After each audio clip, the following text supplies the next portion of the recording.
Aujourd'hui, que l'on soit à l'université ou dans le monde professionnel, l'on nous demande très souvent de faire preuve de réflexivité. Soyez réflexif. Soyez réflexif dans le développement de vos compétences. Mais qu'est-ce que ça veut dire concrètement être réflexif? Petit disclaimer avant de rentrer dans le vif du sujet de cet épisode de podcast.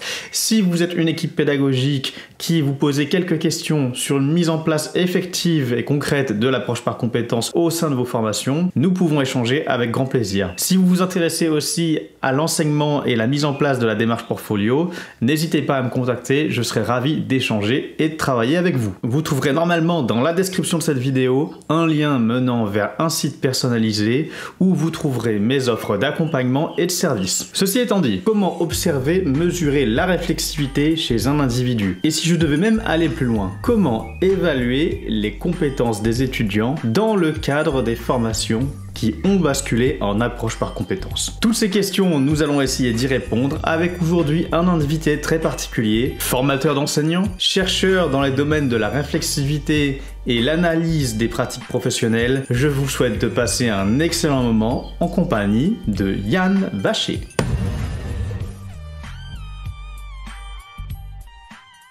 Bonjour Yann. Bonjour. Très heureux de vous recevoir sur ce podcast dédié au retour d'expérience d'enseignants, d'étudiants ou même de professionnels de la démarche réflexive ou démarche portfolio. Et aujourd'hui, c'est un épisode très spécial vu qu'on vous reçoit vous. Alors, avant de commencer, est-ce que vous pourriez vous présenter simplement? Simplement, c'est toujours compliqué d'être simple. Alors, oui. Mais ça fait partie de la démarche réflexive, donc c'est intéressant. Alors, je suis enseignant-formateur à l'université de Corse, donc dans le domaine de la formation des enseignants depuis très nombreuses années. Je travaille plus spécifiquement donc sur tout ce qui est approche transversale dans les enseignements, aussi bien en termes de pédagogie que de didactique, où je développe des travaux sur ces questions.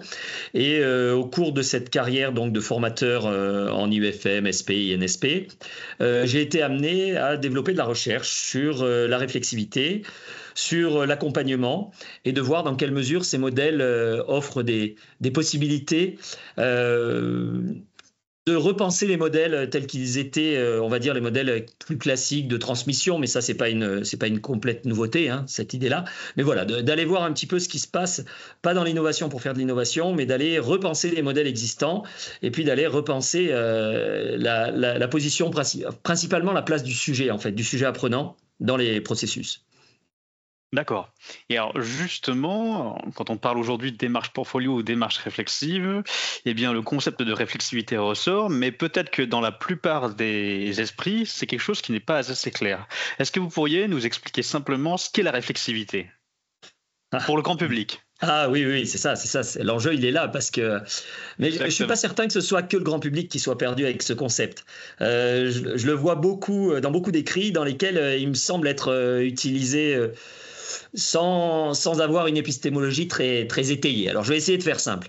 Déjà, si on a ce terme de réflexivité, c'est bien qu'il faut le différencier d'un autre terme qui, lui, est usité, est utilisé, c'est celui de réflexion. Donc, réfléchir, effectivement, probablement, l'humain, mais pas que, sommes dotés de capacités de réflexion. Et puis, depuis une trentaine d'années, mais c'est vraiment net depuis 20 ans, il y a eu un petit snobisme à transformer ce terme de réflexion en réflexivité, à l'utiliser comme étant finalement un petit peu de nettoyage de surface. La réflexion était utilisée beaucoup. On le remplace par réflexivité, ça fait moderne et on devient tous des praticiens réflexifs. Alors, la faute, mais pas au sens moral du terme, à un auteur américain hein, qui en a fait son objet de recherche, Donald Chun, qui a écrit le praticien réflexif. Donc on est milieu des années 80, publié en français, traduit par un Québécois donc en 94. Donc voilà, on a tout un champ qui s'approprie le concept et probablement sans le définir précisément. Et du coup, il y a beaucoup d'usages de surface. Voilà, il y a des usages de surface qui sont aussi bien dans les textes professionnels que très largement dans les textes institutionnels, parce que le praticien réflexif est partout. C'est un terme qu'on voit même maintenant dans les programmes pour le secondaire. Donc c'est vraiment un terme qui a envahi le champ, qui est devenu le concept valise à la mode. Il faut l'avoir, même des politiques l'utilisent. Et je ne suis pas certain qu'on puisse dire qu'il est défini. Alors maintenant, la question qui m'était posée, c'était de savoir si je pouvais le définir. Oui. Alors, on va dire simplement, des réflexions, on en développe tous. On en développe tous régulièrement. Maintenant, la réflexivité, ça serait d'un autre niveau. Cet autre niveau, ce serait la possibilité de prendre, dans mon modèle, en tout cas, c'est l'idée que je développe, mais par exemple, nos réflexions comme objet de réflexion. Donc, c'est une sorte de méta-réflexion, c'est une sorte de prise de recul. Je vais utiliser deux images qui parleront peut-être. Il y en a une qui est très sportive, mais qui est un peu casse-gueule. C'est descendre du vélo pour se regarder pédaler, ce qui paraît impossible. Parce que si on descend du vélo, on pédale plus. Et c'est tout le concept qu'avait développé Schoen, puisqu'il avait parlé de réflexion dans l'action et réflexion sur l'action. Et donc c'est celui-là. Mais je vais en utiliser un autre qui est peut-être plus parlant pour ceux à qui ça poserait problème de pédaler en se regardant pédaler. C'est l'idée d'être au balcon de soi-même quand on réfléchit. C'est-à-dire d'avoir cette position un petit peu décalée. Alors, je ne vais pas dire forcément supérieure, hein, mais en tout cas décalée, qui nous permet de voir comment on réfléchit. Et donc, les objets de la réflexivité, c'est le premier objet de la réflexivité, ce n'est pas ce que l'on fait dans les actes au quotidien, ça on peut réfléchir sur, mais c'est la façon que l'on a de réfléchir sur, par exemple, nos actes au quotidien. Donc, c'est vraiment une réflexion sur la réflexion, une analyse de l'analyse, et je vais donner quelques exemples tout simples. Je vis une situation et je réfléchis à cette situation en disant « qu'est-ce que j'aurais pu faire ?» Ça, c'est de la réflexion. D'accord ? Mais la façon dont je construis le « qu'est-ce que j'aurais pu faire ?»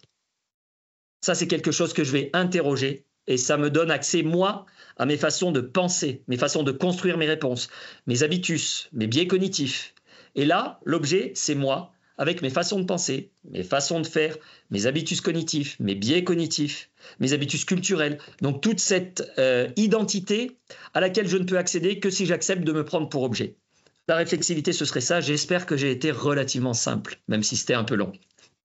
Mais pour rebondir là-dessus, je dirais que moi j'ai un peu grandi avec l'univers des jeux vidéo et j'aurais tendance à dire justement une image un peu similaire à celle du cycliste qui s'observe. C'est plutôt quand dans la réflexion, on peut être à la première personne, on vit à la première personne, et quand il faudrait être réflexif, on passerait à la troisième personne, une vue à la troisième personne où on voit la personne s'étacher. Un peu comme dans certains de nos rêves où on est capable de sortir de notre corps et de voir notre corps se balader et agir. S'il y a une analogie avec les jeux vidéo, c'est effectivement quand on a son personnage et qu'on est en 3/4 vue haute derrière, qui se déplace dans une map et qu'on a finalement une vision de nous-mêmes de l'extérieur. Et ce qui serait intéressant, c'est de pouvoir tourner autour de soi-même. Parce que c'est pas seulement de voir ce qu'est le geste majeur, le geste visible par tous, c'est de voir ce qui sous-tend ce geste. Comment on structure nos intentions, comment on structure notre rapport à l'extérieur. Et donc là, il y a quelque chose de beaucoup plus introspectif, forcément, hein, qui, à mon avis, n'est plus visible dans l'univers des jeux vidéo, tel que cette vue qui serait juste derrière, quoi, voilà, où on verrait les faits et gestes. Mais les faits et gestes, c'est qu'une partie visible de l'iceberg. Et alors, deuxième chose, par rapport au jeu et au heal, je pense que la réflexivité, c'est une sorte d'élastique en permanence tendu entre le jeu et le heal, c'est-à-dire l'intériorité et l'extériorité. Mais il y a impossibilité, à mon sens, du point de vue philosophique et puis dans une approche systémique et de la complexité, il y a une impossibilité d'être totalement extérieur, il y a une possibilité d'être totalement intérieur. C'est lorsqu'on ne vit que par ses affects, c'est-à-dire qu'on ne passe plus au stade de la réflexion. On n'est que dans la réactivité.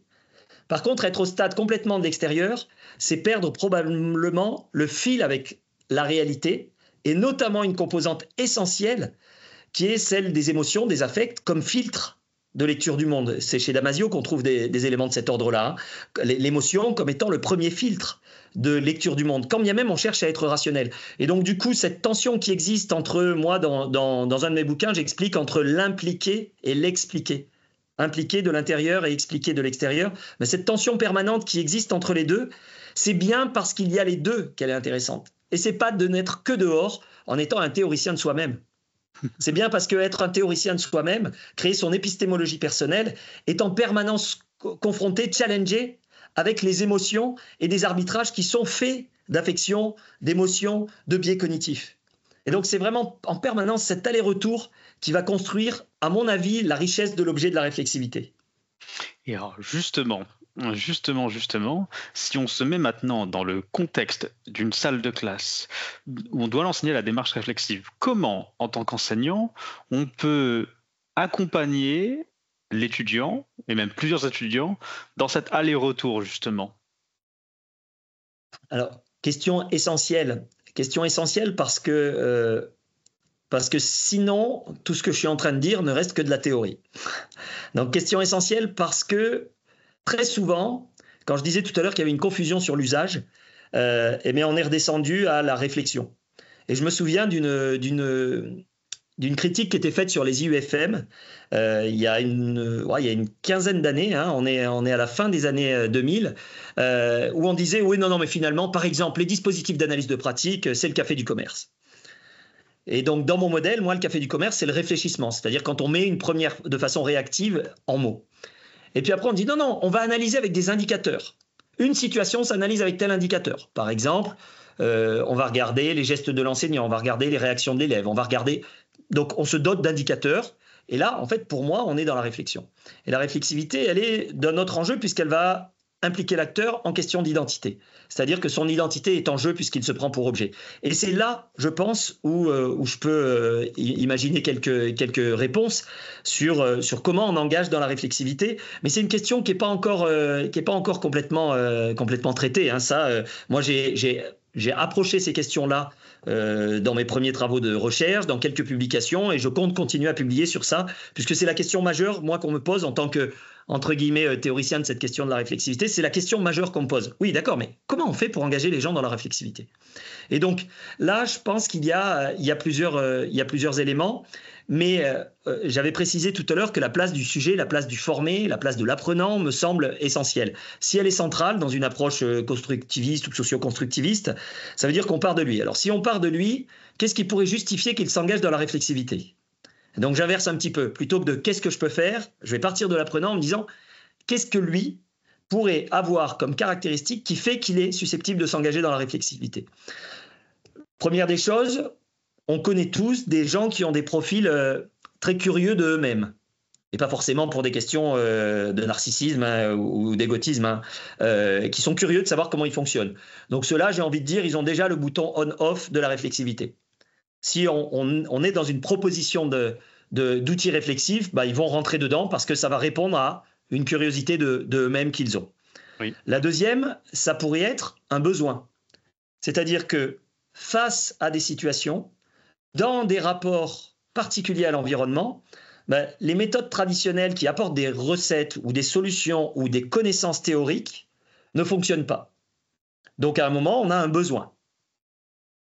Et puis, la dernière chose, et qui à mon avis est la pire, et c'est celle sur laquelle je pense qu'on n'a aucune chance d'arriver sur de la réflexivité, c'est lorsque c'est une commande institutionnelle. Et ça c'est assez intéressant parce que le terme de développer des compétences de réflexivité est à saturer les référentiels de formation. Alors au début, le premier domaine dans lequel c'est vraiment devenu massif, c'est dans la santé, puis l'éducation. Ce terme est arrivé partout, donc on a dit vous devez être réflexif. Ça, l'injonction à la réflexivité, ça paraît un petit peu compliqué si on a besoin d'être dedans. Donc voilà, j'ai parlé des besoins, j'ai parlé des intérêts qui permettaient de se dire où est l'apprenant. Alors maintenant, si on va à un deuxième stade en tant que formateur, est-ce que l'apprenant a conscience du besoin ? C'est une grande question. Et si on se base, en fait, pour rebondir là-dessus, sur des étudiants, par exemple, au premier cycle de licence, Bac plus 1, Bac plus 3, il y a une forme d'inconscience. Et c'est même ce que m'ont donné mes étudiants à la fin de quelques années, notamment mes troisième années, m'ont expliqué, m'ont dit c'est étrange, mais en fait la démarche réflexive, ça fait du bien et on ne pensait pas que ça pourrait donner de l'oxygène. Donc il y avait en fait une forme de scepticisme et d'inconscience sur les potentiels bénéfiques d'un tel exercice. Tout à fait. Et c'est pour ça que je pose cette question finalement. Sont-ils conscients du besoin ? Alors après, on est dans d'autres formes de pédagogie. Si on va juste faire du bilan, du diagnostic, de l'émergence de besoins. Et donc là, finalement, peut-être qu'avec d'autres stratégies que de développer la réflexivité tout de suite, on peut créer les conditions pour la prise de conscience. Cette prise de conscience, elle va naître de plusieurs, à mon avis, de plusieurs vecteurs. Encore une fois, l'envie, parce qu'on voit des gens pratiquer, notamment lors des stages, lorsqu'on est sur des formations en alternance, on voit des gens pratiquer et on se dit, mais comment ils font ? Et donc, le comment ils font va, dans un premier stade, nourrir la réflexion, mais à un moment où je vais m'interroger sur comment, moi, est-ce que je pourrais investir ces façons de faire, je vais forcément ouvrir une porte vers la réflexivité. Donc, par exemple, le donner envie par la pratique. Ça, dans les formations professionnalisantes ou en alternance, les stages sont des très bons moteurs pour créer de l'envie et donc créer des portes ouvertes à la réflexivité. Le deuxième, c'est aussi lorsqu'on est confronté à quelque chose qu'on ne comprend pas ou qu'on ne sait pas faire. Donc, d'être un petit peu dans des situations défis. Et dans des situations défis, on se rend compte qu'à un moment, peut-être que s'il n'y a pas de réponse technique, alors il va falloir répondre différemment. Et pour répondre différemment, c'est plus seulement le technicien qui va être pertinent. C'est celui qui est capable de construire la réponse. Donc c'est un peu l'ingénieur. Mais pour construire une réponse, c'est pas seulement non plus la maîtrise d'un certain nombre d'outils techniques comme on a en sciences, par exemple, des modèles mathématiques, une machine, un logiciel, de la programmation. OK, on a tout ça. Mais il y a un moment où c'est nous qui nous engageons dans la réponse. Et à ce moment-là, on a intérêt, à se connaître pour comprendre ce qu'on peut engager dedans. Parce que, par exemple, dans une situation où on n'a pas la réponse, ce qui nous engage, c'est pas seulement de trouver la réponse, c'est aussi notre rapport à la réponse. Oui, par exemple, qu'est-ce que j'engage dans la réussite ? Est-ce que l'échec est important ? Et là, c'est des façons de se retourner vers soi-même. Et donc, à mon sens, encore une fois, dans ce cadre-là, peut-être que d'être dans des situations qui sont un petit peu challengeantes, qui mettent en difficulté, mais avec un espace sécurisé, c'est encore une fois peut-être des portes ouvertes sur la réflexivité. Oui, et là, un des problèmes que l'on peut rencontrer, alors parmi tous les profils d'étudiants que vous avez énoncés, on peut aussi trouver l'étudiant qui a peur en fait, qui a peur d'être confronté à lui-même, de découvrir certaines choses de lui-même, et qui aurait encore plus peur d'en parler en public. Parce que vous avez parlé justement de cet aller-retour entre rationalité, émotion, raison, passion, et ça veut dire que l'enseignant, ou en tout cas la personne qui accompagne, va rentrer dans une certaine intimité de l'étudiant, si on peut faire de l'accompagnement à l'introspection. Et ça, on peut voir qu'il y a des étudiants qui ne sont pas forcément à l'aise, et je suis quasiment sûr aussi qu'il y a des enseignants qui ne seraient pas forcément à l'aise avec ce rapport-là. Et qu'est-ce qu'on pourrait leur dire justement ? Parce que toute cette activité, tant pour l'étudiant, mais aussi pour l'enseignant, cette activité d'accompagnement à l'introspection, ça re-questionne un petit peu le rôle traditionnel de l'enseignant, non ? Alors, oui, il y a beaucoup de questions là. Alors, je suis en train de noter quelques pistes parce qu'il y a pas mal d'éléments. Alors oui, re-questionner bien évidemment parce qu'en fait, on change de paradigme. On est du paradigme de celui qui sait à celui qui accompagne. Donc, on change réellement de paradigme et dans l'enseignement supérieur notamment, on a une tradition du formateur qui sait. D'ailleurs, dans le terme formateur, il forme. Donc, il forme à une forme, à un cadre, à des connaissances, à quelque chose qui est extérieur à l'apprenant au départ. Donc oui, il y a un changement de paradigme, ce qui ne veut pas dire qu'il ne faut pas qu'il y ait de formation. Mais là, on parle bien d'accompagnement. Donc, c'est un autre processus qui serait en parallèle et qui, à un moment, par exemple, va faire naître les besoins ou le sens de la connaissance de l'enseignement. Donc, d'un apport de connaissances plus classique, type transmissif ou par des intermédiaires type pédagogie du projet ou autre. Mais voilà, va faire du besoin de. Donc, changement de posture, ça c'est évident. On rentre dans le paradigme, à mon sens, de l'accompagnement. Par contre, je vais préciser une sorte de cadre éthique qui va avec ça. Quand on parle de l'intimité, on est sur un fil.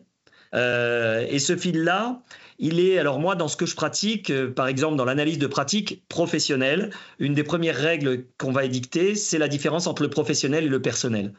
C'est-à-dire que si je suis dans un cadre, moi, professionnel avec des étudiants, je ne vais pas m'adresser à la personne, je vais m'adresser à l'étudiant. C'est-à-dire que nous avons un contrat didactique. Ce contrat didactique, c'est le contrat de formation. Je suis là pour t'accompagner par de l'analyse de pratique, par du portfolio, par un certain nombre de démarches dans le cadre de ta formation. Du coup, les objets qui vont être posés comme réflexion, c'est bien ton rapport à la formation, ton rapport à la pratique, ton rapport aux objets professionnels, ton rapport à la compétence, ton rapport à. Mais toujours le rapport à un objet qui fait sens dans le contrat de formation. Et donc ça, je dirais que c'est la première règle éthique. Sinon, on tombe potentiellement dans de l'émergence dans l'intimité du pathos, et là, on est dans une thérapie. Et donc, c'est un boulot de psy. Le psy fait de l'accompagnement, mais thérapeutique. Donc, c'est pas l'objet. Donc, un des premiers éléments, c'est peut-être, et c'est une façon de répondre, c'est peut-être de garantir un cadre sécurisé, notamment en définissant le périmètre de ce qui est partageable. Et donc, le périmètre de ce qui est partageable fait qu'un étudiant saura déjà qu'en fait, si j'ai face à moi Kevin va être interrogé et va s'interroger sur lui-même en tant qu'étudiant dans la formation, qu'il peut avoir des résonances avec sa propre personne, en tant qu'individu, c'est à la fois un sujet, mais que ces résonances ne sont pas au cœur de l'enjeu du partage de la réflexivité ou de la démarche réflexive. Et alors, juste là, c'est des questions, des retours d'étudiants que j'ai eus. J'avais essayé de leur présenter ces choses-là, mais avec d'autres mots. Et ils m'ont répondu que spontanément, en fait, ils avaient envie d'établir des passerelles avec le personnel, avec la partie perso de leur vie. Et au fond, quand j'ai pris le temps d'y réfléchir tout seul chez moi, je me dis, mais c'est vrai quelque part, parce que notre vie, c'est un peu des vases communicants. La sphère professionnelle et personnelle sont des vases communicants. Ce qu'on vit en fait dans notre vie professionnelle va enrichir notre identité personnelle, la perception qu'on a de nous-mêmes. Alors comment comment établir une frontière stable? Parce que j'ai l'impression qu'on est un peu sur des sables mouvants. C'est pour ça que je disais, on est sur un fil avec l'intimité. En fait, la frontière, elle ne peut être établie que dans l'espace social, du cours, de l'accompagnement. C'est là où elle est établie. C'est-à-dire que moi, je suis garant du fait qu'il n'y a pas d'expression d'éléments qui soient strictement personnels dans l'espace du commun. Et ça, c'est pour ça que je parlais de sécurisation. Mais bien évidemment, et alors moi qui travaille quasiment uniquement dans les métiers de l'humain, donc dans le social, dans la santé, dans la formation, dans l'éducation, donc on est quasiment que dans les métiers de l'humain, notre premier outil professionnel, c'est notre personne. Donc, il y a évidemment une perméabilité. Je connais aucun enseignant qui dit le soir, quand je rentre chez moi à 17h30, il n'y a plus rien de ma journée. Il n'y a plus rien de la vie de mes élèves. Il n'y a plus rien de l'apprentissage. Il n'y a plus rien des fois de leur drame. Il n'y a plus rien. Bien évidemment que non. Donc la personne, elle continue à mûrir ça. Et tu évoquais le fait que, bien sûr, ça nourrissait mon identité personnelle et inversement, ce qu'on vit en titre personnel nourrit complètement les capacités, les compétences, le rapport à nos pratiques professionnelles. Donc la perméabilité, en fait, elle n'existe pas. Elle est juste une ligne éthique. Et pourquoi je la précise au départ? Parce qu'elle fait partie du contrat de sécurisation. En d'autres termes, je pense que c'est quelque chose qui peut rassurer, mais qui n'est pas suffisant. Parce qu'un étudiant n'est pas obligé de vous croire, vous en tant qu'enseignant ou formateur, et de se dire « non, mais j'ai confiance ». Donc probablement, on doit aller vers la réflexivité sans la présenter comme un point de départ. Et ça serait peut-être la troisième piste, c'est que, quand j'ai dit tout à l'heure susciter de l'intérêt, susciter de l'envie, par exemple, dans mes dispositifs, on va faire de l'analyse de pratique de personnes tierces au départ. Donc ce n'est pas vraiment de l'analyse de pratique, ça peut être de l'analyse de situation, ça peut être de l'analyse d'activité, mais on n'est pas encore dans la pratique. La pratique, c'est la sienne, c'est celle qu'on peut construire avec son identité, avec toute sa complexité. Et du coup, on va vers. Et là, je peux créer de l'intérêt. Par exemple, je peux, dans cet espace intermédiaire, avoir un rapport différent au jugement. Si c'est une pratique tierce et extérieure, le jugement, il est moins dangereux, il est moins inhibiteur. Mais si à un moment, je me rends compte que le jugement, finalement, il est beaucoup moins fondé que ce que je pensais. C'est-à-dire que mon sentiment de compétence, il diminue un petit peu, mais dans le bon sens du terme. En me disant, en fait, je juge, mais je le fonde sur quoi? J'étaye. On voit bien que ça, c'est un vecteur de réflexivité. Et du coup, on va avoir une baisse du niveau de jugement par une augmentation du niveau d'analyse. À partir du moment où on est là, les conditions sont peut-être réunies pour s'autoriser à être en réflexivité, à se mettre en objet de travail. Mais je reprécise que c'est l'espace social qui doit être sécurisé pour valider ou non cette prise de parole. Et là, je vais donner donc deux autres leviers qui sont activables. Un, c'est est-ce que c'est une démarche duale, formateur et étudiant, seul?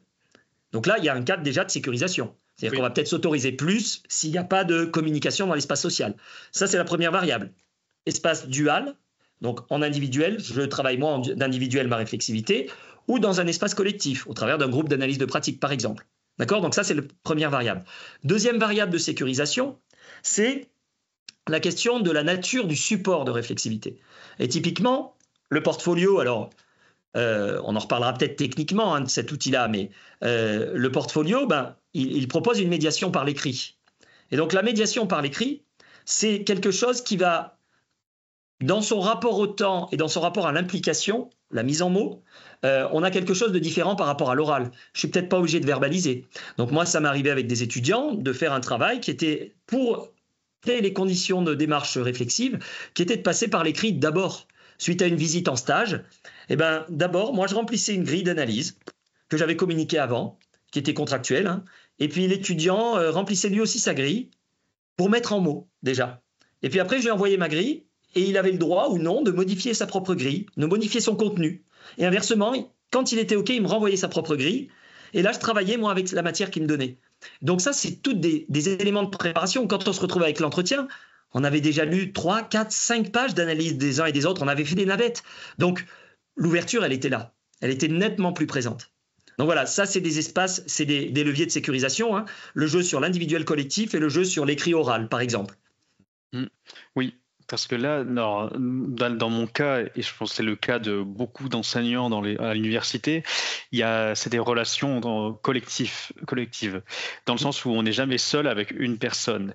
Et dans toute classe, en fait, on a un enseignant qui arrive dans une classe, il arrive dans un ensemble de clans. Il y a des groupes, il y a des gens qui s'apprécient, d'autres qui ne s'apprécient pas. Et donc forcément, on n'aura pas forcément envie, c'est peut-être un réflexe purement primitif ou primaire, l'être humain n'a pas envie de s'ouvrir et de se confier à des potentiels ennemis. Donc autant l'enseignant, en tant qu'enseignant, on n'est pas perçu on est rarement perçu comme la cible à abattre. Au contraire, on est peut-être perçu comme la torche dans l'obscurité, mais c'est pas pour autant qu'ils vont s'ouvrir. Et arriver en fait à créer une dynamique de classe, à surmonter quelque part les logiques de clan, c'est pas évident du tout quand on touche à des objets aussi intimes. Ouais, plusieurs petits commentaires. L'ennemi, on ne se confie pas à un ennemi et l'enseignant ne serait pas dans la case ennemi. En termes de réflexivité, il y a une grande limite à ça, à mon sens, sur laquelle on a écrit quelques textes avec des collègues. C'est lorsque l'enseignant est évaluateur. L'enseignant évaluateur peut être considéré comme un ennemi. En tout cas, si ce n'est un ennemi, c'est celui à qui on ne va pas se confier parce qu'il va mettre ça dans la balance de ma réussite. Donc ça, c'est un point sur lequel je pense qu'il y a à réfléchir, c'est-à-dire le statut d'évaluateur ou non lorsqu'on est accompagnateur. Moi, j'ai écrit quelques articles sur ces questions-là. Sur la question de la sécurisation, et on va reprendre ce point-là, on a écrit pas mal avec Sephora Boussena et Marc Thiebaud, dont un livre sur comment accompagner avec l'analyse de pratique professionnelle. On a tout un grand chapitre sur la sécurisation qui parle de ces questions-là. Alors, on n'a pas envie de se confier. Mais si on inverse la chose et qu'on se met sur un mode ludique ou défi, par exemple, moi, ça m'est arrivé de faire, donc je l'ai dit tout à l'heure, dans une stratégie vraiment de transition, c'est-à-dire de construction de la confiance pour s'autoriser à. Ça m'est arrivé de proposer des vidéos dans lesquelles je demandais aux étudiants, tous individuellement, quel est le pire jugement que vous pourriez faire sur la pratique que vous venez de voir. Le pire jugement, le plus insultant. Et en fait, ils se tracassaient, puis au bout en fait, ils n'étaient pas forcément très imaginatifs pour trouver des choses. Ils avaient des commentaires. Et d'un seul coup, on avait une sorte de neutralisation du jugement dans l'absolu. Ne serait-ce que par ces petites pirouettes pédagogiques. Alors, je le faisais plusieurs fois, j'accompagnais, je sécurisais, je mettais des vidéos dans lesquelles il y a des choses qui étaient très critiquables, et puis d'autres dans lesquelles c'était difficilement critiquable. Ils n'avaient pas les outils pour décrypter et dire ça c'est bien, ça c'est pas bien. Donc finalement, on jouait avec ça. Et en fait, on créait un espace dans lequel on s'autorisait à poser chacun des analyses, et on faisait tout le temps, et c'est là, à mon avis, un des intérêts, et là où le formateur doit être très présent et sécurisant, c'est on faisait tout le temps des allers-retours avec des pauses méta, en disant comment est-ce qu'on a jugé, qu'est-ce qu'on a été capable de dire, pourquoi, à partir de quelles connaissances, à partir de... Et donc là, on avait déjà une invitation à la réflexivité sur une tâche qui n'était pas du tout réflexive au début, qui était la pire des tâches, celle en analyse de pratique qu'on bannit la plus, le jugement. Je viens d'écrire un article là, qui est sorti la semaine dernière qui va sortir là à la fin du mois sur le jugement. Voilà, le jugement, c'est la truc, il n'en faut pas parce que ça bloque tout. En fait, si on l'utilise comme outil pédagogique au départ, qui n'est pas un jugement entre les personnes, ça devient quasiment une forme ludique de neutralisation et d'évacuation de toutes ces tensions dont on parlait, de dire je veux pas être jugé, je veux pas être regardé, il est en train de me... Okay ? Et la deuxième chose, c'est que je suis à peu près persuadé que pour 90% des participants, j'en garde 10% de côté malheureusement sur lesquels il faudrait faire un travail spécifique, mais ils ont dans une promotion des gens avec qui ils se sentent en sécurité pour le faire. C'est des groupes affinitaires de 2 ou 3. Et donc, tout à l'heure, quand j'ai dit d'un côté, il y avait l'individuel, de l'autre, il y avait le collectif, mais il y a toute la zone intermédiaire, des micro-collectifs qui, eux, sont susceptibles de venir étayer, de venir sécuriser, de venir rassurer. Et quand on va présenter une analyse qui est réalisée à 3 ou 4, on se sent beaucoup plus étayé que de le faire si on était seul. Et donc ça encore, c'est quelque chose qui va construire les conditions pour. Et peut-être par exemple dans cette simulation, là je suis en train de faire de l'ingénierie pédagogique en direct, mais peut-être que dans ce petit groupe de 3 ou 4, là, dans ce groupe, on va faire de la réflexivité. En se disant, mais comment tu arrives à ça, toi ?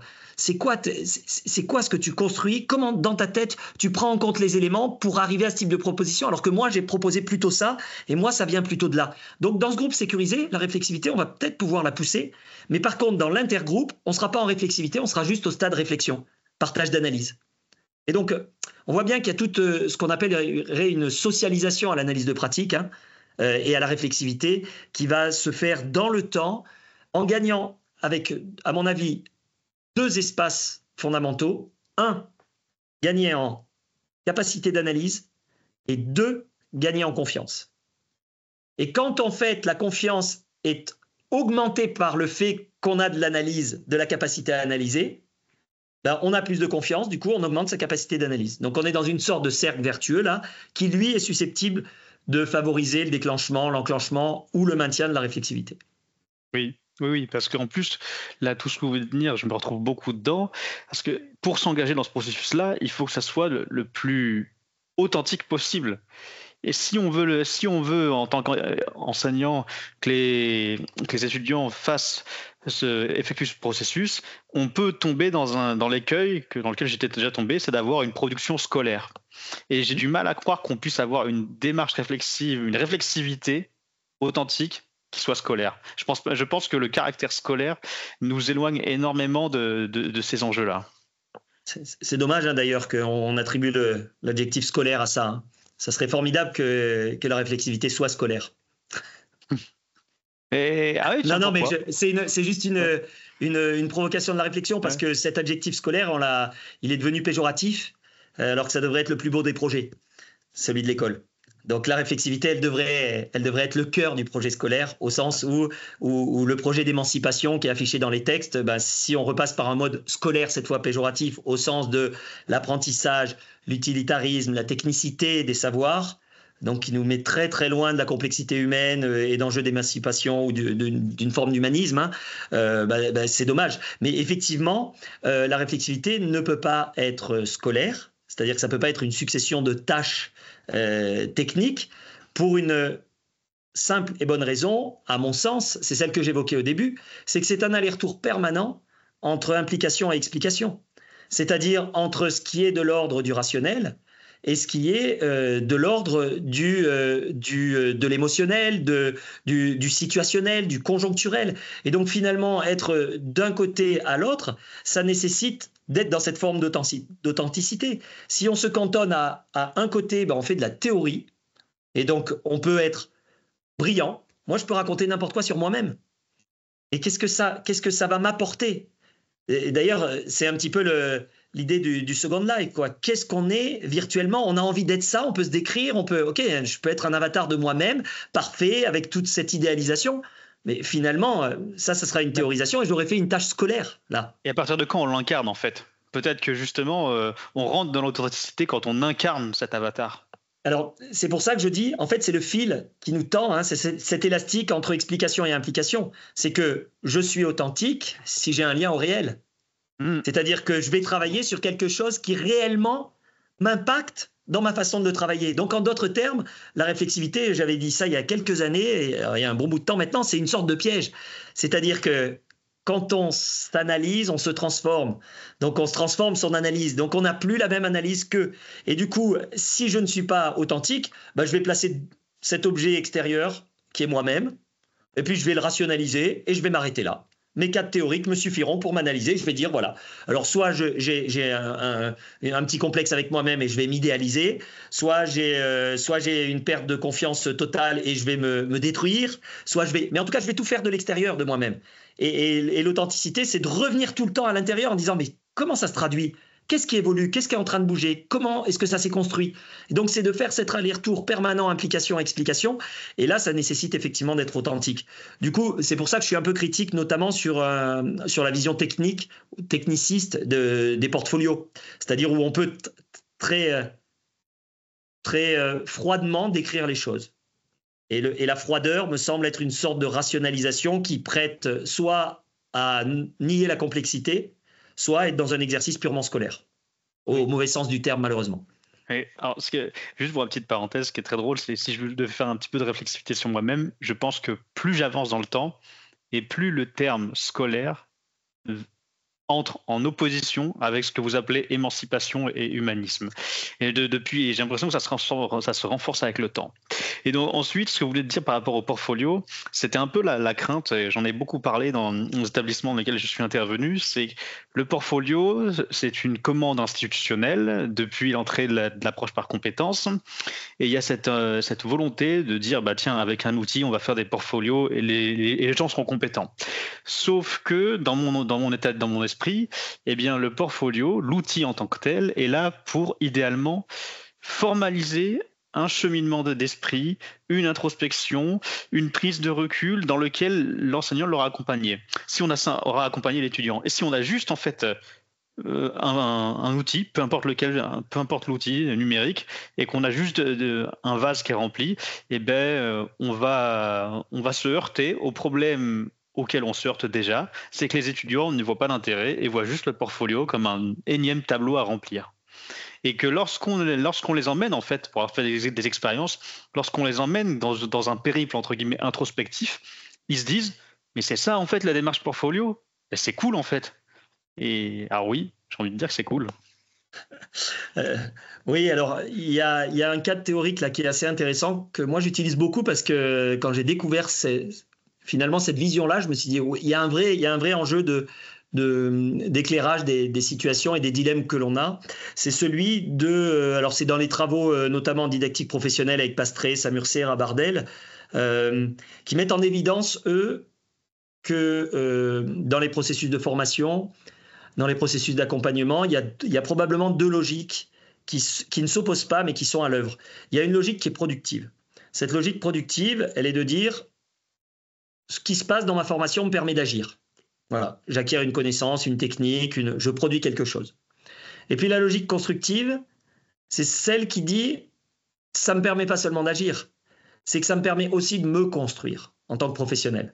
C'est-à-dire de construire une identité qui est la croisée entre le genre, le style, cette rencontre un peu unique entre le genre et le style, si je prends les travaux de Yves Clos en psychologie du travail, où il y a tout ce qui est la norme professionnelle, et puis il y a l'individu qui, lui, se réapproprie ces normes, fait sa tambouille, et par une combinaison complexe et singulière, agit, et fait, et est, au sens être.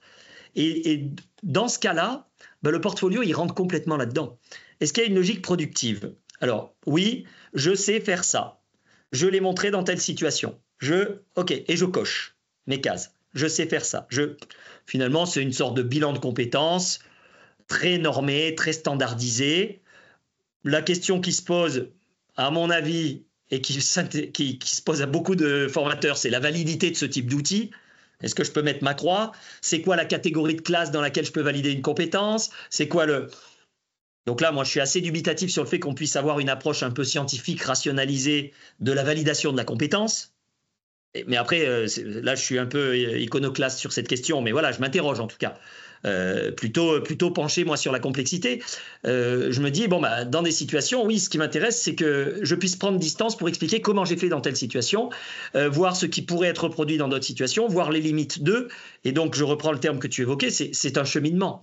Et donc là, le portfolio deviendrait finalement le le processus itératif de ma construction, de ma prise de conscience, et construction aussi bien productive que constructive. Le deuxième point, si je prends un tout petit peu de recul par rapport à ça, c'est la question de comment est arrivé le portfolio. Comment est arrivée l'approche par compétences? Elle est arrivée par le monde professionnel. Elle est rentrée dans le milieu éducatif, par exemple, par le monde professionnel, par l'approche professionnelle. C'est-à-dire un monde dans lequel les employeurs voulaient avoir un CV dans lequel on leur mettait ce qu'étaient capables de faire leurs futurs employés. Donc en fait, le livret de compétences, si je l'appelle comme ça, qui était une première version, qui est apparue dans l'enseignement professionnel, permettait de valider finalement un certain nombre de choses pour que l'employeur dise il sait faire ça, il sait faire ça, il sait faire ça. Puis comme c'était un peu trop binaire, on a dit bon alors acquis, partiellement acquis, donc toute cette approche par compétences qui va tenter de nuancer. Donc là on est plus que dans une logique productive, on est dans une logique utilitariste, voire très professionnalisante. C'est-à-dire où les objets finalement sont très loin de nous, et sont hyper techniques, rationalisés par des phrases, des mots, alors avec des fois des référentiels de compétences hyper précis, on descend à des gradations mais qui sont incroyables, quoi. Qui est capable de les valider hors des situations dans lesquelles on les a vus? Ça pose une vraie question de docimologique. Donc il y a ça, et puis après il y a tout le reste, c'est-à-dire c'est Pernoud qui disait les référentiels de compétences, oui, si c'est une invitation au voyage. Voilà. Donc inviter au voyage, c'est-à-dire, je pense que le voyage est réflexif, hein, effectivement. C'est-à-dire qu'à partir du moment où on se lance dans le voyage de réfléchir à ses compétences, forcément, on ne réfléchit plus à ses compétences, on réfléchit à celui qui les porte, c'est-à-dire à nous-mêmes, à notre rapport à nos capacités à les utiliser dans diverses relations, à voir ce que cela produit d'un point de vue émotionnel, à voir comment est-ce qu'on est capable de les accumuler pour en faire un socle costaud ou pas, voir quel est l'impact sur notre sentiment de compétence, tout ce type d'éléments. Exactement. Et alors là, j'ai envie de rebondir parce que je ne sais pas si tu as vu passer l'appel de Villejean, un appel à manifester contre l'entrée de l'approche par compétences du premier degré jusqu'au supérieur. Et l'un des arguments de ce pamphlet, de cette grande pétition, c'était de dire que l'approche par compétences contribue à déshumaniser l'écolier.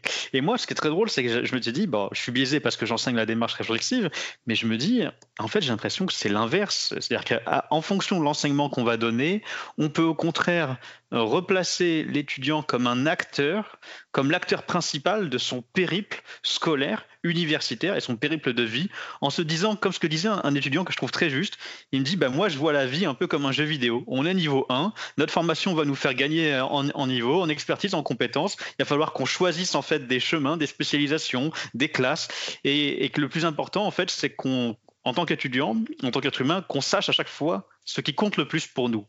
Et donc, dans tout ça, pour moi, l'approche par compétences, et notamment de la démarche réflexive, si on veut bien l'enseigner, elle sert justement à ce que l'étudiant, à chaque instant de sa vie, soit dans des dispositions les plus idéales pour se dire « ce qui fait sens pour moi, c'est ça, et je veux aller dans telle direction ».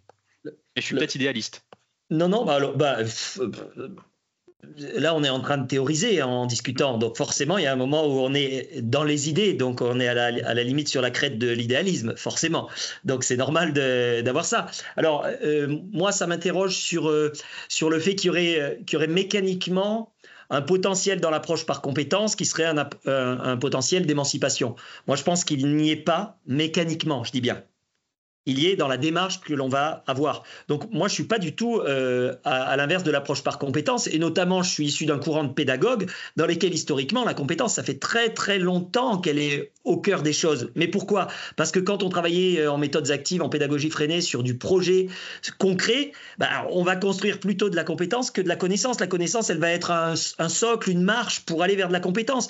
Donc, c'est des choses qu'on va mobiliser à plein de niveaux. Donc, bien sûr que l'idée de la compétence, finalement, c'est le rapport au réel, la compétence. Et ça s'exprime dans un rapport au réel. Et c'est ce qu'on est capable de faire dans une situation réelle. Donc la compétence, de fait, c'est un rapport au monde. Donc à mon sens, imaginez que l'école, que les formations pensent le rapport au monde dans la capacité à. Donc je vais dire capacité A, peut-être plutôt compétence. Donc là, les puristes me diront « Ah oui, c'est pour ça. » Alors que... Donc la compétence, je suis d'accord avec toi, elle est fondamentale dans ce cheminement, dans la connaissance de soi, dans des perspectives d'émancipation. Ça me semble intéressant. Là où je pense qu'il y a un problème, c'est potentiel, hein, c'est lorsque l'approche compétence n'est que un outil standardisé, extérieur à soi, c'est-à-dire qu'on n'a pas la possibilité de le reconstruire, de le réinterroger. Ça, c'est un premier problème. Et le deuxième, c'est que lorsque l'approche par compétence se limite à la compétence identifiée dans une situation professionnelle standardisée utilitariste et n'inclut pas ce qu'on pourrait appeler, je vais vraiment mettre des guillemets là très nets, des compétences réflexives. Et je mets vraiment des guillemets très nets. Je vais plutôt parler de capacité et d'expression de réflexivité pour dire ça. Voilà. Donc si à un moment, j'ai un référentiel dans lequel on dit il y a une sorte de carte blanche à la prise de distance pour nourrir de la capacité réflexive, ce référentiel, moi, me semble être ce qu'on appelle un référentiel ouvert. Oui. Et là, peut-être un des gros problèmes aujourd'hui, c'est que si on est dans le réel et qu'on prend par exemple les référentiels de compétences qu'on a dans les IUT, le nombre d'heures d'enseignement dédiées à la démarche portfolio, il est assez limité. Je vais être optimiste en disant que j'ai eu la chance, par exemple, d'être dans un très bon département qui m'a donné, on va dire, une 60aine d'heures d'enseignement de la démarche réflexive sur les 3 années. Dans d'autres départements, il y a moins de 10 heures pour les 3 années. Donc, ça en dit très long de l'importance qu'on va accorder à cette notion de réflexivité, même si elle est essentielle justement pour obtenir, entre guillemets, cette essence de réflexivité. Là, je vais rebondir parce que tu soulèves une question qui est... Tu fais un commentaire qui appelle à une sorte de prise de recul sur cette question. 60 heures, déjà, effectivement, c'est rare. Mais moi, j'ai envie de dire 60 heures, en fait, tu pourrais en avoir 0 si toutes les matières hors de la démarche portfolio travaillaient dans une logique portfolio. On pourrait être à 0 heure des gens comme toi et moi. Moi, je faisais de l'analyse de pratique, j'avais 15 heures. Bon, 15 heures en analyse de pratique, 5 séances de 3 heures. Bon, on faisait des choses. Mais en fait, moi, je pense que ça aurait été intéressant qu'il puisse y avoir un peu d'analyse de pratique dans tous les cours de mes collègues qui enseignent des compétences qui, justement, sont techniques. C'est-à-dire qu'ils intègrent à la fois le contenu, le contenant, le rapport à et la prise de distance sur les contenus. Et ça, c'est ce que j'appelle, moi, l'épistémologie embarquée. C'est-à-dire lorsqu'à un moment, on fait le cours, sous une forme ou sous une autre, de la magistralité à un truc hyper engagé où on va impliquer l'acteur, très constructiviste, ok. Et puis il y a des pauses méta qui disent on en est où? Comment a-t-on fait? Comment ce savoir s'est-il imposé? Pourquoi est-ce qu'il fait sens dans la norme corporatiste, par exemple? Pourquoi est-ce que c'est devenu un genre professionnel? Ce type de pratique, ce type de norme, ce type de principe. Et là, on a toute une dimension d'épistémologie professionnelle qui va prendre place et qui prendrait place finalement dans tous les cours d'une formation professionnelle légitimement. Et on ne serait plus obligé d'avoir un cours démarche portfolio parce qu'en fait, chaque cours, il y aurait 10 minutes à la fin. Je dis 10 minutes, c'est formel, c'est une proposition qui n'en est pas une en fait. Mais il y aurait un temps consacré à remplir son portfolio dans chacun des cours. Qu'est-ce que ce cours m'a amené? Comment il interroge ma pratique? Et inversement, comment ma pratique va aller interroger le cours? Quelles sont les questions que, par rapport à mon stage en alternance, je vais faire remonter à mon prof là, qui est sur l'estrade et qui me balance de la théorie? C'est quoi que la pratique lui demande? Et moi, quand ça passe par moi la pratique, qu'est-ce que je lui demande? Et donc là, voilà, on a cette forme d'interactivité. Et c'est pour ça que cette capacité réflexive, elle devrait être... Pernoud avait évoqué ça, puis moi, j'avais lancé la suite l'idée d'une sorte d'habitude réflexive, d'habitus réflexif, qui veut dire que ça n'est pas un cours dédié à, mais ça devient une façon de penser son rapport au monde et qui est en permanente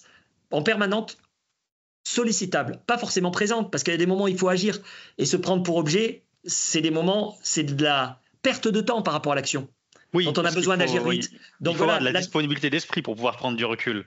Exactement. Donc, il y a les conditions, il y a les opportunités pour être réflexif, mais si on est dans cette sorte d'habitus réflexif, l'habitus réflexif, c'est finalement faire que quand je rentre dans un cours, la première des choses que je me demande, c'est pourquoi me fait-il ce cours? À quoi ça peut servir? Et pourquoi moi, je me pose la question de savoir pourquoi il fait ce cours et à quoi ça peut servir. Et là, j'ai les clés et ça devrait être la petite trousse à outils. Il y a un très bon livre de Normand Baillargeon, le traité d'autodéfense intellectuelle, le petit cours d'autodéfense intellectuelle. Excellent livre qui devrait être, à mon sens, le livre dont on fait les 50 premières heures de cours de n'importe quelle formation d'adulte. Que ce soit à l'université, en IUT, n'importe où, dans les CFA. On devrait travailler sur ce cours, qui est juste un cours de prise de distance par rapport à ce qu'on va recevoir dans une formation. Voilà. Un petit truc sur la vigilance intellectuelle. Ah, ben ça c'est super. Il faut que je regarde ce livre-là que tu viens de donner, Autodéfense intellectuelle. Ça fait écho à une discussion que j'avais eue avec des profs.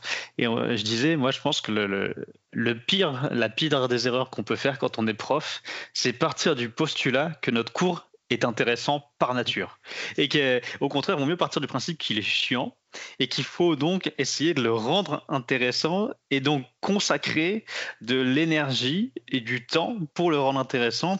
Et on fait appel au concept du deuil de contenu, c'est-à-dire que si on veut on a 1 heure de cours, on a 60 minutes, mais si on veut que ça se passe bien, peut-être qu'il va falloir qu'on réduise de 20-25 minutes de contenu pour faire de la régulation, pour expliquer, donner du sens, accompagner. Oui. Ouais, on peut aller plus loin, à mon sens aussi, avec le concept de différenciation. C'est-à-dire que tout le monde ne va pas avoir le même intérêt pour le cours. C'est-à-dire qu'on peut faire du deuil de contenu avec certains temporairement, trouver des formes de travail pour d'autres en parallèle, peut-être trouver aussi de l'interaction et de l'implication des apprenants pour qui ça fait sens, pour qui verbalisent et essayent de convaincre les autres. Moi, ça m'arrive de faire du débat, du théâtre pour démarrer les séances. Ça m'arrive de faire de la provocation directe. Ça m'arrive de dire attention, si quelqu'un s'intéresse à mon cours, c'est qu'il n'est pas sain d'esprit. Donc, de travailler sur tout ce qui va faire qu'il y ait du décalage, parce que ceux qui sont déjà intéressés, eux, ils vont prendre. Ceux qui, peut-être ils ont une façon d'accrocher, peut-être qu'on va différencier leurs activités. Donc voilà, il y a tout ça. Mais effectivement, je crois que le postulat historique de l'enseignement supérieur, c'est que nos cours sont intéressants parce qu'ils sont décidés par une institution qui les a reconnus comme intéressants. Ça, c'est vraiment la tradition universitaire, mais qui a un sens historique. C'est le moment où la transmission de connaissances était fondamentale. Elle était fondamentale. Les universités de médecine, Montpellier, elles ont 600 ans. Dans ces universités, on donnait de la connaissance, même si elle était un peu bizarre, mais elle donnait de la connaissance dont avaient besoin les gens pour. Donc, cette logique utilitariste transmissive, elle a du sens. Oui. Et on peut pas, je vais utiliser un barbarisme, décontenuiser nos formations. Par contre, la question, c'est de se dire si j'ai, comme tu disais, si j'ai 1 heure de contenu que je balance pour qu'il y en ait 2 minutes de récupérer, il vaut peut-être mieux que je fasse le deuil d'une demi-heure de contenu pour qu'il y en ait 20 minutes de récupérer, effectivement. Exactement. Donc, mais après, il y a une logique élitiste et de sélection qui va dire, oui, mais attends, il suffit, tu en as un seul dans ta promo qui aurait pu prendre ton heure de contenu, tu es injuste. Et ça pose une autre question qui est celle de l'égalité, je dis bien pas équité, l'égalité de l'offre de formation et notamment dans les dispositifs qui n'ont pas de contenu en eux. Le portfolio, la démarche réflexive n'a pas de contenu en soi. C'est fait pour qu'il y ait une émergence de contenu, logiquement. Sauf si on est dans une vision techniciste de la démarche portfolio. Mais voilà, mais si on est dans une vision itérative, il n'y a pas de contenu. Donc, est-ce que c'est égalitaire? Est-ce qu'on a tous les mêmes capacités à accepter, à rentrer dans un cours où il n'y a pas de contenu? Et comment est-ce qu'il peut faire sens? Moi, j'utilise cette formule avec les étudiants. Je dis, c'est pas parce qu'on ne sait pas où on va qu'on va nulle part. Et ça, déjà, ça les titille parce qu'ils se disent, mais on va où alors? On va le construire, puis on va voir ce que ça nous amène, ce que ça, voilà. Et là, on retrouve une autre sorte de productivité, quoi. Et alors justement, là, j'ai envie de rebondir sur ce que tu viens de dire en parlant de l'égalité. Là, tu t'es placé sur le point de vue de l'étudiant et j'ai envie de l'amener du côté de l'enseignant parce que j'ai eu des enseignants qui m'ont dit, mais ce que tu enseignes, Ilan, ce que tu fais, on peut te voir à l'action, mais on ne peut pas faire ce que tu fais. On ne sait pas. On ne sait pas faire ce que tu fais, ça nous paraît, entre guillemets, j'avais déjà eu le terme de incroyable ou difficile ou très personnel. Et donc se pose la question de la formation des enseignants de matière dure à la démarche réflexive. Parce que tout ce que tu as dit, idéalement, oui, on ne devrait pas y avoir de matière en tant que telle. Et ce que je me pose comme question, je m'étais dit, peut-être qu'en fait, le prof de démarche portfolio devrait aller en cours avec les autres et participer en fait au cours, participer aux situations d'apprentissage et d'évaluation et proposer des temps réflexifs sur ce que tu viens de dire. Et qu'est-ce que là, c'est une expérience que j'aimerais faire, que j'avais proposé à un département génie mécanique à l'IUT de Mulhouse, avec des enseignants. C'est, puisque évaluer une compétence, c'est évaluer une action et évaluer une réflexion de l'action, ou peut-être que réflexion, c'est pas le bon terme, mais c'était ça ce que j'avais trouvé, eh bien, il faudrait être capable d'intégrer des temps en situation d'apprentissage où on prend l'étudiant individuellement et on l'amène dans ce cheminement-là. Peut-être ne serait-ce que dans 5-10 minutes et voir jusqu'où il peut aller. Alors, écoute, la proposition, moi, me séduit. Hein. C'est des choses qu'on fait parfois. J'ai des professeurs, j'ai une collègue qui est documentaliste en lycée. Et elle, en fait, elle dit, j'ai pas de contenu d'enseignement, moi, je suis documentaliste. Et pourtant, je suis professeur. Alors, qu'est-ce qu'elle a fait? Elle a fait un projet dans lequel elle va dans la classe des enseignants et elle dit, tiens, mais il y a des ressources là-dessus. Quand le prof parle, il y a des ressources. Tiens, on pourrait faire ça. Mais vous pouvez travailler sur ça. Mais il y a ça. Voilà. Et elle est au fond de la classe. D'accord? Alors, je caricature un petit peu sa façon de travailler, mais elle est au fond de la classe et puis elle va ajouter des ressources. Et puis là, d'un seul coup, ça fait sens. Et le prof dit, oui, on pourrait travailler sur. Et donc, le cours d'après, tiens, c'est cette ressource-là qui va venir irriguer le cours. Et donc, il y a cette forme d'interaction entre le contenu et puis le méta sur le contenu permanent. Et là, je crois que c'est vraiment un des cœurs importants du travail. Mais je vais revenir à ce que tu disais avant. Effectivement, moi, j'ai eu le mot « ouais, mais c'est un truc de magicien, toi, ce que tu fais quand tu rentres dans une salle. » Après, les étudiants, ils ont envie de réfléchir. Alors que nous, ils sont plutôt sur qu'est-ce qu'on va apprendre aujourd'hui. Donc, en fait, je crois qu'il y a des étapes intermédiaires. Déjà, la rénovation des pédagogies, elles ne sont pas forcément orientées vers la réflexivité. À mon sens, la réflexivité sera un effet collatéral potentiellement bénéfique, mais pas forcément à viser, ne serait-ce que dans la rénovation des pédagogies. Si on a des pédagogies dans lesquelles les étudiants sont mis en projet, il y a un moment où le projet, forcément, il y a un débordement réflexif. Il y a un moment où on va se dire, mais comment tu travailles? Attends, il faut arbitrer, on travaille à plusieurs, là, mais l'équipe, attendez, non, il va falloir qu'on régule. Ok, mais qu'est-ce qu'on est en train de faire là? Pourquoi ça dérape? C'est quoi la méthodo? Revenons à la consigne de départ. Donc là, ça va être réfléchir sur le projet. Et puis, il y a un moment où chacun va se positionner et va prendre de l'information sur lui-même en se disant, ouais, mais c'est parce qu'en fait, moi, j'investis beaucoup sur ça, sur notre réussite en temps réel. Et l'autre, il dit, non, mais moi, c'est pas grave si on réussit pas. L'important, c'est le chemin. Ah ouais, parce que toi, Et là, on est dans un vrai processus réflexif sur les modes de pensée, les valeurs, les croyances, les représentations. Et donc tout ça, à mon sens, rénover les pédagogies, c'est aussi une porte ouverte vers la réflexivité et qui demanderait à certains collègues qui trouvent que c'est de la magie, en fait, ils prendraient juste plaisir à la voir apparaître, cette réflexivité, sans la viser. Et ce serait une sorte de joli piège pédagogique, quoi, ça. Oui, c'est le mot que tu utilises, magie, c'est vrai que c'est dingue parce que c'est vraiment des gens qui, ce que tu as dit là, moi j'ai des profs qui m'ont dit non mais tu y arrives parce que c'est toi. Et alors, peut-être que c'est moi dans le sens où je construis mon chemin pour atteindre les étudiants, mais ce que j'ai envie de croire, et peut-être à tort, c'est que chaque enseignant a la possibilité de créer ou de construire son propre chemin qui va l'amener aux étudiants, à se connecter aux étudiants, comme dirait un de mes deuxième années, et de par cette connexion, les amener dans une réflexivité, même dans leur matière, puisque justement, ils font des situations d'apprentissage et d'évaluation pour monter en compétences. Donc, comme tu l'as dit, ils pourraient monter en réflexivité dès le départ. Je partage cette conviction, sinon j'écrirais pas de livres et d'articles. On a créé en 2013 la revue de l'analyse de pratique qui a 10 ans, qui vient de sortir un numéro là pour ses 10 ans, dans lequel on ne travaille que sur ça. C'est-à-dire que oui, on peut se former à ça. Ce n'est pas qu'une question de David Copperfield, c'est pas des magiciens, et il y en a quelques-uns qui seraient les élus et pourraient faire naître la réflexivité comme une sainte matière et objet de formation. Non, on peut tous le faire. D'ailleurs, on peut tous travailler déjà sur soi et toucher du doigt les leviers importants pour rentrer en réflexivité. Donc, moi, je suis vraiment un partisan de la formation à ce type de dispositif. Je pense que ce qui peut apparaître un peu comme magique, c'est le fait que ça n'est pas classique.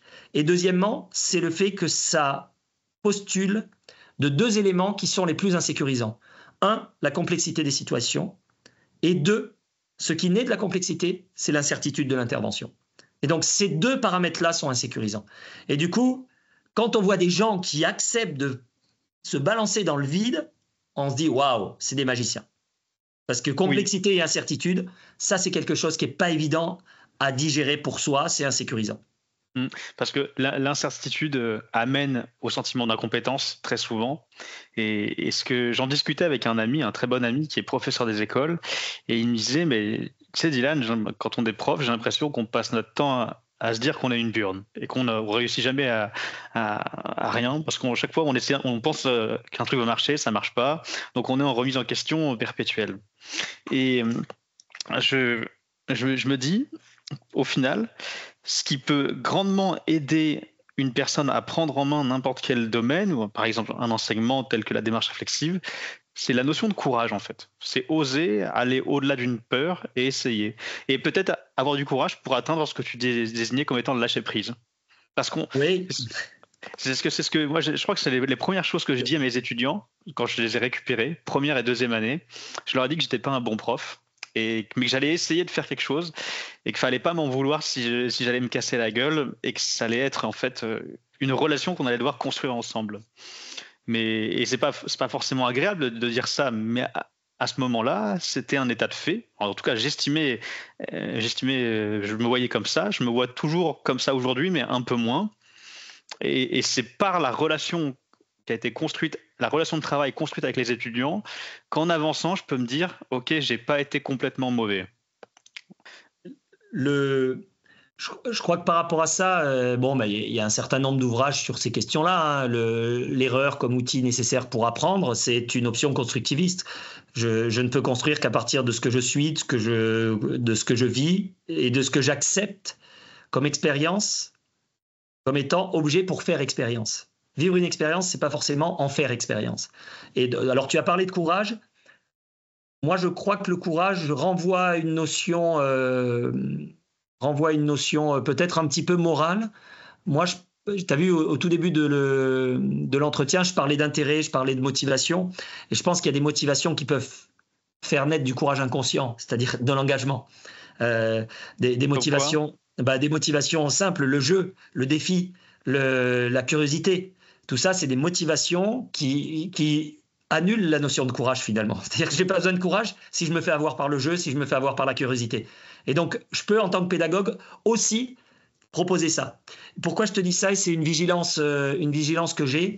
C'est une dérive de l'approche réflexive. C'est une dérive individualiste qui amène vers l'hyper-responsabilisation. C'est-à-dire finalement, si vous êtes réflexif, vous êtes responsable de tout, de vous-même, vous pouvez tout faire, prenez-vous pour objet et en gros, démerdez-vous avec vous-même. Et ça, je trouve que c'est un véritable outil d'oppression professionnelle, l'hyper-responsabilisation individualiste. Et à mon sens, la vigilance qu'on doit avoir, c'est la question... Et c'est pour ça que j'ai mis un mot, la première citation qui ouvre ma thèse, c'est un mot sur le courage. Donc je partage avec toi cette idée-là. Mais j'ai une vigilance qui est de dire, c'est l'usage de certains de ces mots qui peut avoir une dérive individualiste et donc une dérive très productiviste ou qui replace finalement la réflexivité comme un objet technique où vous devez être réflexif et vous devez être productif parce que réflexif. Et dans tout ce que tu as dit en termes de valeur ou de ce que j'ai pu dire sur l'émancipation, c'est pas ça l'émancipation. L'émancipation, c'est à un moment de pouvoir aussi faire les choix qui sont de cet ordre-là. Et dans le domaine, ça c'est personnel, mais dans le domaine professionnel, c'est les collectifs qui doivent réassurer, qui doivent permettre de sécuriser qu'il n'y a pas une hyper-responsabilisation individuelle. La responsabilité, elle devient collective. Pouvoir faire part de ses choix à d'autres, pouvoir faire part de ses façons de penser pour que collectivement, on puisse assumer la responsabilité des choix, des actions, des intentions. Donc, il y a plusieurs élastiques entre implication et explication, entre individuel et collective, entre responsabilité individuelle et responsabilité collective, qui permettent de sécuriser, oui. Et quand on est sécurisé, finalement, la question du courage, elle a disparu parce qu'on n'a plus besoin de courage parce que l'espace est sécurisé, c'est-à-dire je peux faire. Voilà. Je peux faire, c'est OK. Ouais, d'accord, je comprends. Donc l'enjeu dans tout ça, ça serait d'arriver à sécuriser ces espaces, quoi qu'il arrive. Ouais, et sécuriser les espaces lorsque c'est possible. Par exemple, la contractualisation, c'est un moment de sécurisation, mais il y a des étudiants qui vont dire, mais le contrat de l'institution, je ne le signe pas. Alors, ils le diront informellement, mais ils seront pas présents en cours, ils seront pas authentiques dans les objets, ils vont pas venir à l'évaluation finale, alors que toi, tu as misé sur eux. Voilà, c'est-à-dire qu'ils seront hors contrat, même sans le dire. Mais parce que dans le contrat de départ, il y a quelque chose de l'institution qui est peut-être trop extérieur à eux et pour lesquels ils peuvent pas aller vers. Et c'est pour ça que nos enseignements, quand je disais tout à l'heure, ils pourraient disparaître, mais aussi c'est des super lieux dans lesquels on peut dire il n'y a pas d'évaluation, donc on va contractualiser vraiment proche, vraiment entre partenaires, où il y aura peu d'extérieur à vous. On ira là où nous décidons ensemble que l'on peut aller. Et c'est le ensemble qui me semble être fondamental. Je ne sais pas s'il y aura la date de publication de ce podcast à 2 semaines d'élections législatives. C'est bien un ensemble qui fait sens pour moi. C'est-à-dire qu'il y a un collectif sur lequel l'individu est toujours dans une réflexion, et la réflexivité amène à ça, à voir le dedans-dehors, et la responsabilité engagée des collectifs et de soi-même dans la connaissance de soi. À un moment, tu as abordé ça en disant la question du sens, voilà, c'est-à-dire de comprendre pourquoi j'agis dans un sens ou pourquoi j'agis dans l'autre, parce que je me connais, mais aussi parce que je connais mes environnements, mais aussi parce que mes environnements me permettent de me poser ces questions et m'accompagnent dans la capacité à poser ces questions qui sont essentielles. Et ça, c'est professionnel, mais c'est aussi personnel. On le trouve dans l'espace familial, par exemple, qui est un espace d'autorisation quand il est soutien. Et c'est la même chose pour moi, c'est-à-dire un collectif qui va soutenir la capacité réflexive et donc le choix et l'émancipation. Oui, donc la cohésion de classe ou la confiance dans toute la classe est fondamentale. Si je reprends ce que tu viens de dire. Elle est fondamentale, mais elle est aussi, il faut accepter aussi, et ça c'est pour ça qu'on parlait d'incertitude tout à l'heure, c'est que tu ne peux pas avoir forcément un contrat avec tout le monde qui est fonctionnel. C'est-à-dire que tout le monde n'acceptera pas la même base de contrat. Donc il faudra qu'à un moment, certains se disent, moi, même si sur 32 étudiants dans ma promo, il y en a 5 en qui j'ai pas confiance, je vais quand même me livrer, parce qu'en fait j'ai réfléchi, j'ai pas confiance, et alors ? Quel est leur pouvoir de nuisance du fait qu'ils ne veulent pas jouer ce jeu par rapport à moi, ce que je pense et la plus-value que je peux trouver dans l'espace. Donc, ok, en accord avec moi-même et en le clarifiant pour le groupe, j'accepte de livrer des choses alors que ça ne sera pas symétrique. Et c'est là où je disais le ensemble, c'est un espace social, c'est un espace de transaction, de négociation où il n'y a pas forcément des symétries. C'est pour ça que je parlais de période législative là, parce qu'on est dans ce moment où il n'y a pas de symétrie, on ne pense pas les mêmes choses, on ne va pas être dans les mêmes timings, on ne va pas avoir les mêmes enjeux. Et pourtant, on va faire collectif autour d'un contrat commun.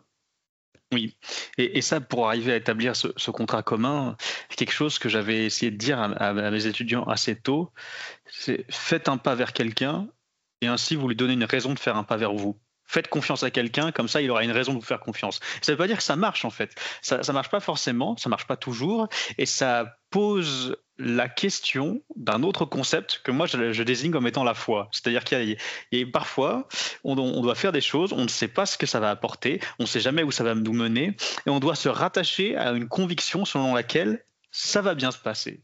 Et c'est ce que je décris, ce que je traduis comme étant la foi. Même si la foi est un concept religieux, j'ai l'impression qu'on peut l'utiliser dans d'autres sphères et dans d'autres perspectives de vie qui sont déconnectées de toute divinité. Et j'ai l'impression, même dans le cadre de la démarche réflexive, dans le cadre de la construction de relations authentiques avec d'autres personnes, cette notion de foi, elle peut être assez forte. Après, je ne sais pas si toi, tu n'as pas un autre terme que la notion de foi. Alors, j'ai pas d'autres termes précisément pour ça. Par contre, je peux t'en proposer une relecture différente de ce processus, différente, complémentaire en tout cas.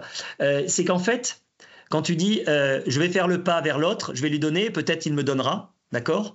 Il me semble que c'est ce que tu as dit, c'est-à-dire j'ouvre avec la possibilité de. Et tu dis si ça marche pas, c'est pas grave parce que j'ai la foi, d'accord ? C'est-à-dire que je crois que c'est un processus qui peut amener quelque chose. Moi, j'ai envie de dire mais ça marche toujours. Ça marche toujours pourquoi ? Parce que si l'autre n'a pas répondu, j'ai appris quelque chose sur l'autre et sur moi-même. Donc, de toute façon, moi, je serai bénéficiaire. Donc, donner, on est toujours bénéficiaire, même si on ne reçoit pas de l'autre. On est bénéficiaire à partir du moment où on fait expérience de cette intention et de cette intervention. Et à partir de là, la réflexivité, elle est hyper intéressante parce que c'est ce qui permet de digérer, par exemple, ce qui pourrait être considéré comme un échec. Alors, alors, si on va sur d'autres concepts, peut-être que la résilience est intéressante là-dessus. C'est-à-dire comment faire pour que quelque chose qui soit un objet a priori perçu ou culturellement construit comme négatif devienne un objet qui, lui, a cette potentialité de capitalisation pour moi d'une expérience qui va m'apprendre autre chose sûre. Parce que dans cette situation, ça ne marche pas. Pourquoi ? Je vais pouvoir interroger l'autre. Je vais pouvoir interroger le contexte dans lequel j'ai donné. Et puis, je vais pouvoir interroger la façon que j'ai donné. Et puis, je vais pouvoir interroger ce que j'ai donné. C'est formidable. 4 objets de réflexivité énormes, de réflexion puis de réflexivité. Donc, je veux dire, j'ai donné et ça m'a donné une matière énorme à travailler. Donc, c'est gagné. Et je dirais même que des fois, il vaut mieux que l'autre ne donne pas. Parce que s'il donne, on va rentrer dans une interaction et je n'aurai pas le temps de réfléchir. Donc, c'est une provocation, ça. Mais voilà, c'est de dire que de toute façon, on est gagnant à donner, ne serait-ce que par égoïsme. C'est joliment dit. Et bien justement, ta blague, elle me fait rebondir parce que oui, moi, je me suis rendu compte à plusieurs reprises, on manque de temps et les étudiants qui sont investis me disent « Ouais, mais finalement, on n'a pas suffisamment de temps. » C'est-à-dire que la réflexivité, au-delà d'une disponibilité d'esprit, demande du temps.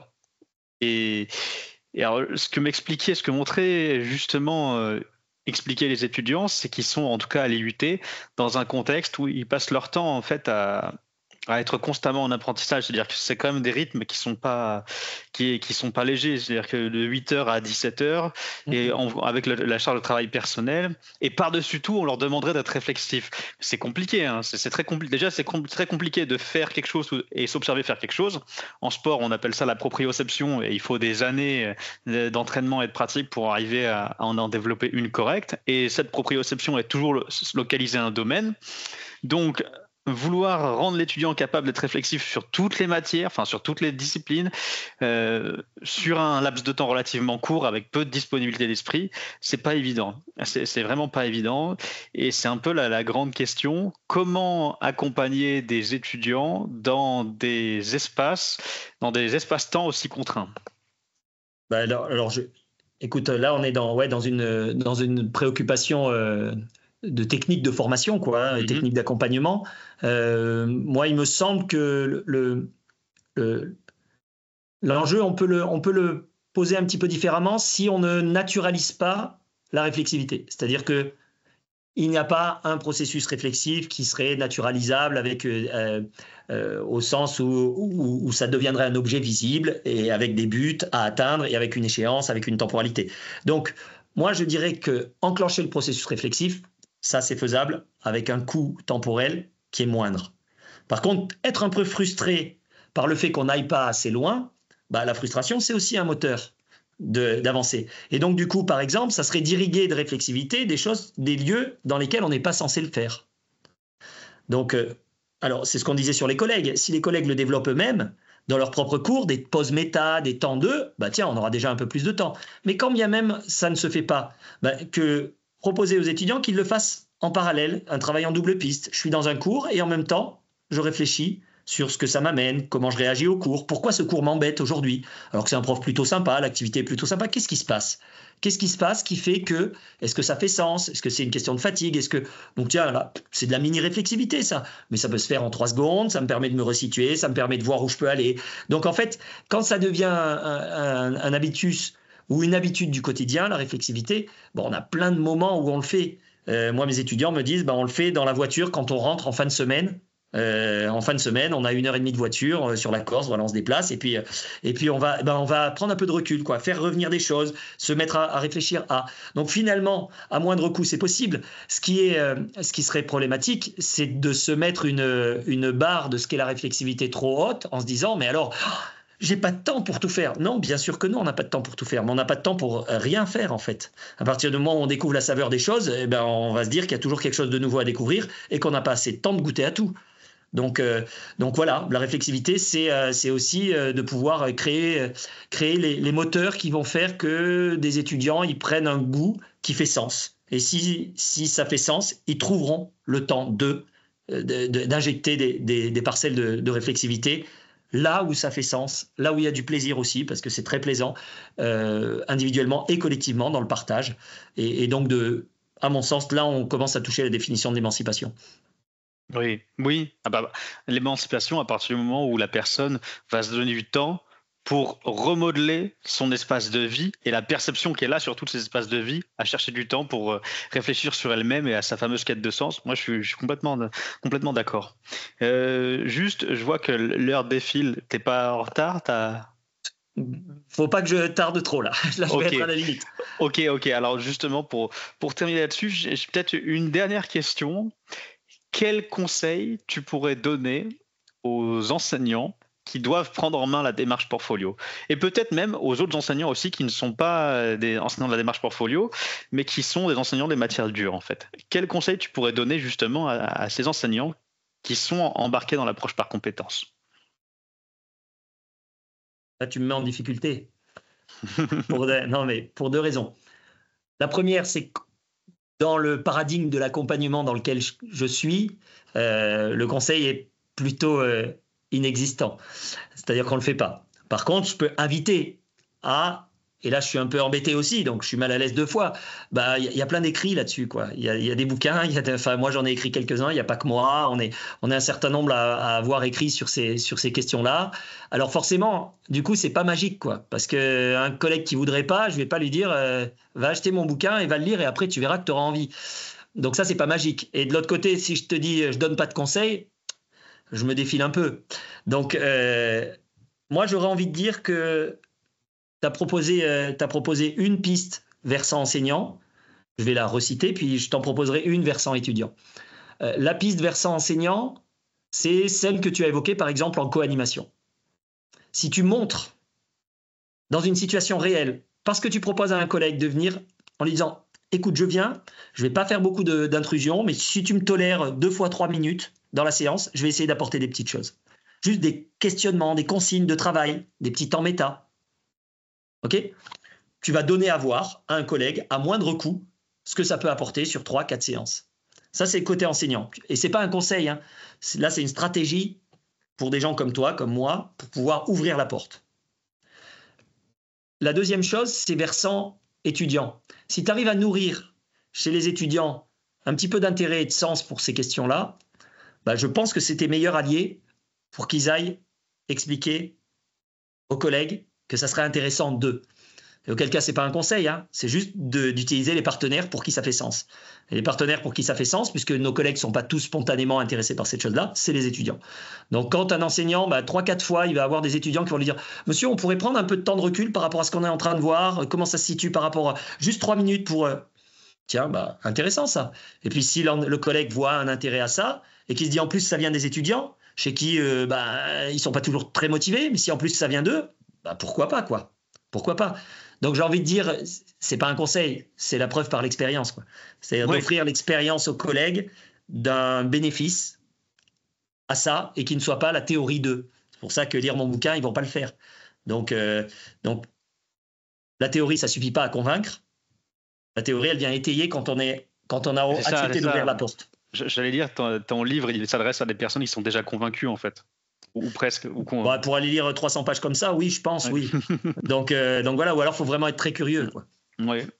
Et ce que tu dis, je me retrouve dans la stratégie côté étudiant parce que lorsque j'ai dû exporter la démarche portfolio cette année à la fac de langue et fac de droit à l'université de La Rochelle, et ce que je fais en général, c'est que je fais évaluer mes cours par les étudiants. Donc je crée un dispositif d'évaluation de l'enseignement par les étudiants, et après ce que je fais, c'est que je fais remonter le rapport en conseil de perfectionnement. Et pour l'instant, c'est tombé. Il y a eu des retombées assez positives. Ils se disent, les responsables de formation se disent, finalement, il y a peut-être besoin de plus d'heures là-dessus, il y a un bénéfice, donc il faudrait continuer, et peut-être que 6 heures, ça suffirait pas, il faudrait passer à 21. Voilà. Ouais, alors ça, c'est un bénéfice, mais je pense que le bénéfice, il sera encore mieux si c'est les collègues qui disent « Waouh, c'est intéressant, est-ce que je pourrais en faire moi un peu aussi dans mes cours ?» C'est pas le niveau au-dessus, ça. Deuxième étage de conviction, celui-là. Oui. Mais la stratégie, elle est… Voilà, nous, on a aussi fait comme ça. Hein. On avait des rapports d'étudiants, mais après, c'était pas tous les étudiants. On avait des étudiants qui étaient très critiques aussi sur ces cours, en disant « Moi, j'ai pas de temps à perdre à réfléchir. » Oui. Donc c'est un peu un double… Voilà, mais moi, je crois que ça vaut le coup de le faire. Et de toute façon, j'ai envie de dire que les seuls leviers de défense de ce que l'on fait, c'est si c'est efficace, alors il y a des gens qui en sont conscients, alors à eux de le dire et à en être les promoteurs. C'est nous, mais c'est surtout les étudiants avec qui on travaille. qui peuvent faire tache d'huile en essayant d'être des promoteurs, même involontairement, hein, mais de la démarche, en disant bah tiens, dans tel cours c'est intéressant parce que voilà. C'est vrai. Oui. Les étudiants peuvent être nos meilleurs alliés. D'accord. Mais écoute, merci beaucoup Yann. En général, je laisse toujours à mes invités le mot de la fin. Donc vas-y, tu peux conclure sur ce que tu veux. Je te laisse dire. C'est la fin de ce podcast, cet épisode. Donc à toi. Termine comme tu veux. Bon, écoute, je vais être très classique pour le début. Donc merci de l'invitation parce que c'est sympa d'avoir des espaces pour aborder ces questions. 2, j'espère que ça pourra servir à d'autres personnes que nous deux, même si ça nous a servi déjà à nous deux. Et puis 3, j'aurais envie de te dire que le sujet n'est pas encore... on n'a pas fait le tour de toutes les questions qui se posent. Donc si tu m'invites, je t'invite à m'inviter à ce qu'on puisse éventuellement faire un autre podcast sur d'autres points qui pourraient être la suite de ces éléments. Parce que si on est dans une logique d'émancipation, l'émancipation, c'est peut-être une belle utopie, c'est-à-dire qu'on n'y arrivera jamais, mais c'est pas pour ça qu'il ne faut pas essayer de le faire. Exactement. Merci beaucoup, Yann.